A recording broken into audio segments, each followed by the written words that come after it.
मित्रांनो पाहू शकाल आज चाकणमध्ये आखाड्याचा कोंबडी बाजार भरलेला आहे आणि कोंबड्यांची आवक तुम्ही कशा प्रकारे झालेली आहे. भरपूर माल आलाय. पुणे जिल्ह्यातले जे तालुके आहे संगमनेर भीमाशंकर आहे, मावळ, शिरूर हे 4-5 तालुक्यातून माल आलेला आहे बघा. भीमाशंकरवरून सुद्धा आज भरपूर माल आलेला आहे. माल पाहू शकाल एकदम ओरिजिनल गावरांचा माल आहे. भरपूर माल आलाय. अरे नको हे करू आज तो मसाला बांधालोय. शेतकऱ्यांचा माल सुद्धा भरपूर आलेला आहे. व्यापारी आहेत बघा दोघे जण. बदक वगैरे बदक कोंबडे प्रकारचे आहेत. इथं उलट्या पंखाचे कोंबडे आहेत बघा. आणि बाकी इकडे तुम्ही पाहू शकाल हा सगळ्या शेतकऱ्यांचा माल असतो. या बाजूने पलीकडनं सुद्धा शेतकऱ्यांचा माल असतो.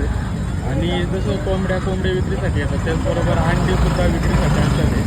अंडी पाहू शकाल आणि कोंबड्यांची पिल्लं सुद्धा विक्रीसाठी असतात.